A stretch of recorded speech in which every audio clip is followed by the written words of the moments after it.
d'être là. Je remercie à l'organisation de m'inviter. C'est l'opportunité pour moi de retrouver les anciens collègues, les étudiantes aussi, qui sont allés au Chili faire des stages de recherche avec lesquels on a pu partager pas mal de réflexions à ce sujet. Donc voilà, aujourd'hui je dois parler de l'accès à l'information dans le cadre des droits liés à la démocratie environnementale. Et je dois avouer qu'il ne s'agit pas d'une tâche facile dans le contexte actuel de l'urgence de la situation planétaire. D'une part, nous sommes en face des limites de la démocratie représentative. Tout à l'heure, on a évoqué le travail qu'a fait, les présentations qu'a fait Greta Thunberg, l'activiste suédoise, qui reprochait récemment aux politiques du Parlement européen de ne pas prendre de mesures concrètes sur les prétextes des priorités de leurs électeurs et de ne pas assumer les responsabilités face aux générations futures, lesquelles sont dépourvues du droit et du vote, malgré le fait que leurs conditions de vie vont être déterminées par les prises de décisions politiques du moment. Nous sommes aussi en face du besoin d'ouvrir donc les portes aux espaces de décision des différents acteurs. Et nous sommes aussi en face du besoin de connecter l'information et les connaissances scientifiques avec la prise de décision. Cette semaine, nous avons connu les rapports de la biodiversité. Dans le mois de décembre dernier, nous avons connu aussi les rapports du GIEC à propos du climat. Toutefois, à nos jours, il paraît que cette évidence a de profondes difficultés à se faire entendre par les décideurs. L'accord 24 a été un bon exemple de ceci, car les rapports du GIEC, loin d'être une source de consensus, a bien au contraire provoqué des tensions parmi les négociateurs qui ont finalement refusé d'accueillir les conclusions scientifiques du climat. Et à ce propos, on se demande donc si les États, en tant que chargés de mettre en place les droits d'accès à l'information en matière environnementale, n'intègrent pas les connaissances mises à disposition par la communauté scientifique, comment pourraient-ils assurer aux populations un accès réel à l'information disponible afin de prendre les meilleures décisions? Et dans ce cadre, je vais essayer d'aller avec la technologie là. Voilà, il faut. Merci. Dans ce cadre, il paraît important donc de souligner les défis de l'accès à l'information de nos jours qui s'insèrent dans le contexte d'urgence d'un monde complexe qui exige la transformation de la société. C'est pour cela que dans un premier temps, je voudrais parler de l'évolution du contenu du principe d'accès à l'information qui, comme nous allons voir, évolue vers la reconnaissance du droit de l'accès à l'information, pour ensuite analyser un cas de jurisprudence du tribunal de l'environnement de Santiago du Chili, qui à mon avis représente un effort de la part des juges nationaux, dans ce cas, de donner un contenu concret et opérationnel à l'accès à l'information, en tant que condition préalable de la participation et accès à la justice en matière environnementale. Donc, en ce qui concerne ces contenus substantifs du droit d'accès à l'information, certes, les principes d'accès à l'information consacrés dans le principe 10 de Rio, avec les principes de participation et accès à la justice en matière environnementale, a constitué une source d'inspiration des autres instruments internationaux ainsi que de nombreux cadres juridiques nationaux. Le professeur Prieur, ici présent, confirme cette approche à propos du cas français et explique que ces phénomènes, à la lumière du droit cosmopolitique, qui se caractérise par des principes communs au peuple de la planète, expression d'une solidarité mondiale due à la globalité des problèmes de l'environnement. Cette approche conduit, selon les préambules de la déclaration de Rio, à instaurer un partenariat mondial sur une base et reconnaissant que la Terre, foyer de l'humanité, constitue un tout marqué par l'interdépendance. Alors, dans le cadre régional, et là nous parlons de la Convention d'Aarhus et le traité d'Escazú au niveau de l'Amérique latine. Et nous voyons que l'accès à la formation est conçu comme un droit qui permet l'accomplissement d'autres droits, tels que les droits à vivre dans un environnement sain, comme était évoqué tout à l'heure, ou les droits de l'homme en général, ainsi que ceci permettrait de consacrer ou développer la démocratie et le développement durable. Dans cette perspective, la Cour interaméricaine des droits de l'homme signale aussi que le droit d'accès à l'information est lié à l'article 13 de la Convention interaméricaine des droits fondamentaux, que concerne la liberté de pensée et d'expression, ainsi que la publicité et la transparence de la gestion publique et le contrôle démocratique de la part des citoyens. Et donc, d'autres dépendant de ces droits, tels que les droits à la vie, la santé et l'intégrité physique. Donc, dans ces cadres, les droits à l'accès à l'information constituent un moyen, un mécanisme pour l'accomplissement d'autres droits fondamentaux. Maintenant, si nous essayons de faire un effort de synthèse entre les textes du droit international et du texte régional, nous pouvons signaler qu'il existe différentes caractéristiques ou conditions pour que l'accès à l'information ait lieu. Et pour cela, nous pouvons distinguer des étapes. Une, la demande de l'information, l'autre, la réponse à cette information, et aussi définir quel type d'information peut être demandée. Par rapport à la demande d'information, c'est important de souligner que dans tous ces textes, les bénéficiaires ou ceux qui peuvent demander l'information sont toutes les personnes, tous les individus ou des groupes d'individus. Et pour cela, il n'y a pas besoin d'exprimer un intérêt particulier. La demande se réalise toujours, d'après les textes, face à l'autorité de l'État, qui ne pourra pas discriminer en fonction des particularités de ceux qui demandent. Donc nous revenons ici au rôle de l'État dans l'accomplissement, le respect et la mise en place des droits ou des principes. Aussi, on trouve une mention particulière à propos des coûts de la demande d'information, puisque celle-ci les coûts doivent être modérés et établis de façon préalable. Et dans le traité d'Escazú, plus particulièrement, c'est mentionné la possibilité d'exonérer des coûts de la demande d'information aux populations vulnérables. Maintenant, quelles sont les conditions de la réponse que doit donner l'autorité de l'État?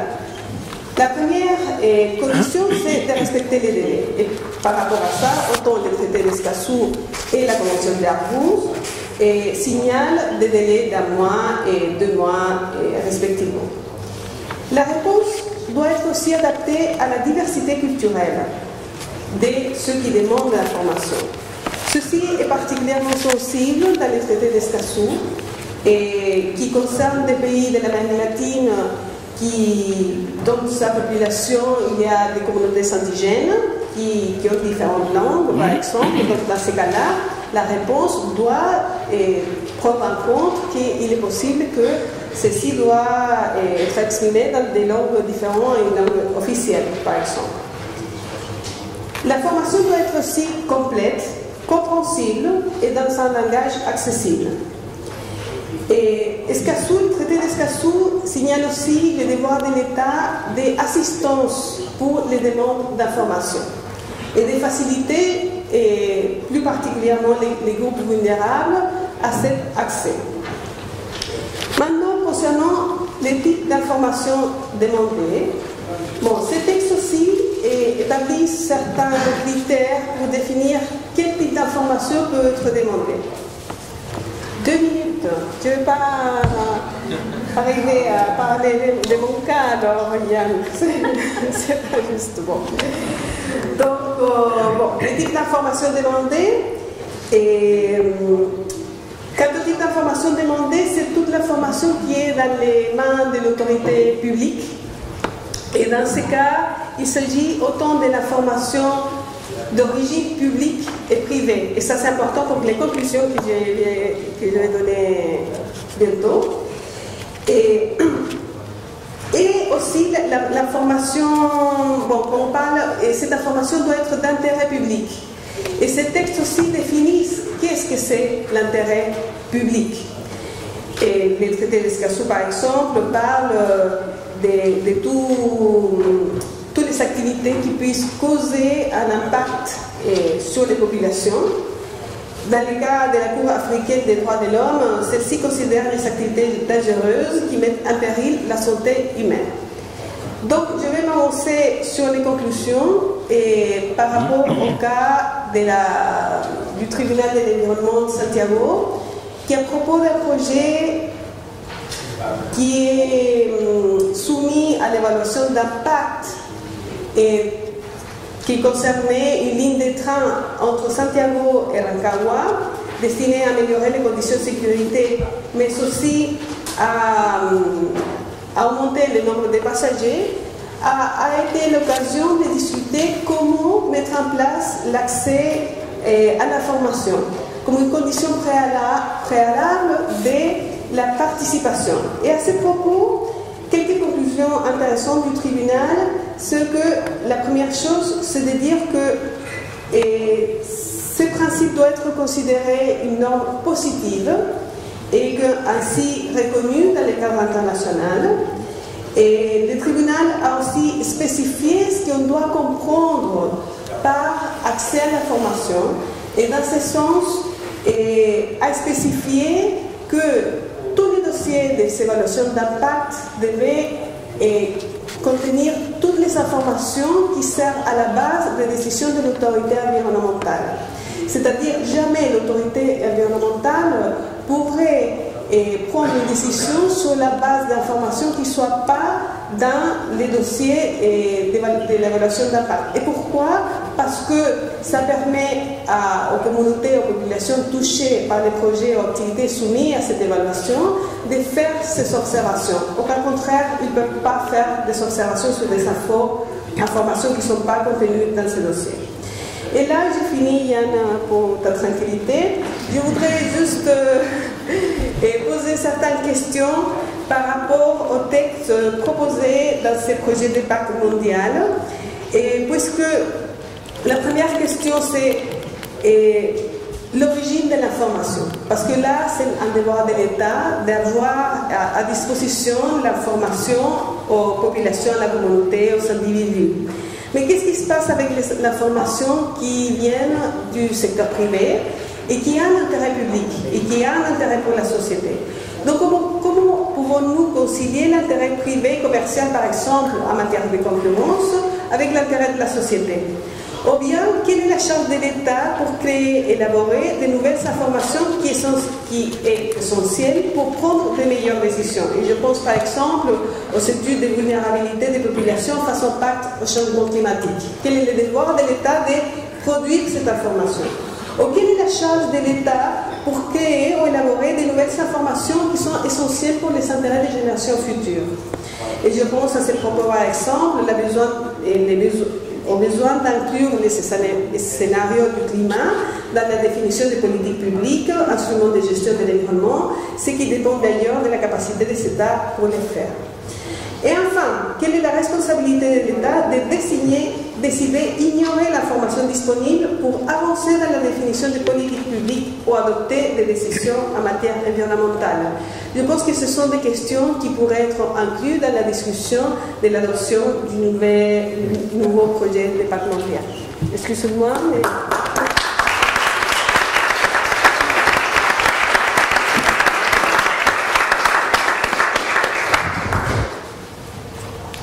Merci Pilar. Je continue peut-être la dernière observation, d'autant que ce qui a changé depuis la rédaction de ce projet, c'est l'adoption de l'accord d'Escazú, où on voit bien que la similitude des textes et sur la base de ces deux textes, désormais, on pourrait construire un article qui soit un peu plus développé, s'agissant du type d'information qui pourrait être fournie, des limites au pouvoir de l'État, de limiter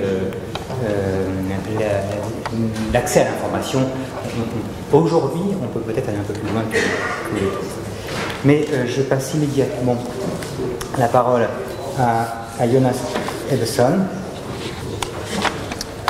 pour la continuation, la suite logique de cette intervention. Thank you. Thank you very much, and thank you very much for inviting me to this conference to speak about public participation and access to justice, which is very closely linked to the topic we just heard by Pilar. I have been working on these issues for more than 20 years, very closely, particularly in the Aarhus Convention, where I have been in the compliance committee for 40 years. I've been the chair for 8 years. So it is really interesting, and I think it's essential that we have that as part of the document before us. In this short presentation, I will present some key concepts. I will explain the rationale behind the participatory rights, and also show the comprehensive support for participatory right in the normative fragments, so to say, of international law. So just a bit of to capture the concepts, the three pillars that have been addressed and mentioned already about access to information, public participation, and access to justice. They have been fairly well recognized, and they are closely related. I would like to stress, though, the other two elements that I will explain, to add to that the principle of no discrimination, non-discrimination, and also of no harassment, no persecution, and no penalization. And I will explain that for you also. So, starting with the first point, and it had been addressed a bit already, why participatory rights in the first place? And in the discourse, and also in the legal developments, there are several arguments, motivations, and rationale presented. And there is also some empirical support for these claims that providing for public participation promotes the respect of the rules and improve the implementation of existing laws. It very clearly does so. It can also add to the quality of decisions by adding information that would otherwise have been ignored. It includes what we can say the subjective elements, that we don't only measure quality in terms of decibels or in terms of concentration, but also about how it is perceived. The control and quality of the public administration. It's a means to fight corruption in the area of environment. Obviously, it promotes already established human rights and adapt them to environmental contexts, for instance, by allowing not only individuals but also NGOs to be active in promoting these interests, also in certain review mechanisms.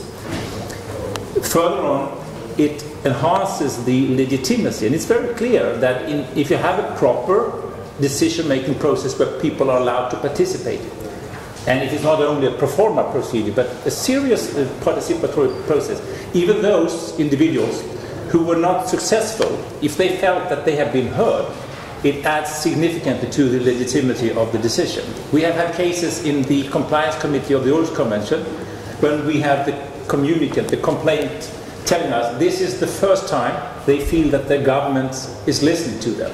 So don't underestimate that. It also has a justice dimension about participatory justice, that the interests are presented. In the international context, of course, this is interesting. Prior to the Rio conference, except for human rights treaties, there was very little in international law generally dealing with rights of individuals. This was seen as part of the domaine réservé, or the national competence. Before moving on, I want to stress, and I usually do this when I speak to governments and civil servants, that promoting participatory rights does not mean that you reduce the capacity or the competence of the state. It's not a zero-sum game. Rather, by providing for participation, you can enhance the legitimacy of the decisions made by state actors. So I think it's key to stress that. So, then a bit on the relation between the three basic pillars on information, participation, and justice. Each one is an end in itself. Public participation is a right really to present your views, thoughts about it, but it's also a means, of course, of generally promoting the protection of the environment. Access to information, as has been set out very clearly in the European Court of Human Rights, It's a key element that people should know what kind of environmental threats they are exposed to. But it is also an important means to make the participatory processes relevant. You can't participate if you don't have sufficient information. The right to bring an action before a court or another independent body is also an end in itself, that you want to challenge, to be able to struggle for your right. But it is also a key element, of course, to have flawed decisions, inactions corrected, and so forth. I don't need to present the Rio Declaration to you, Principle 10, where the three elements of access to information, public participation, and access to justice are present.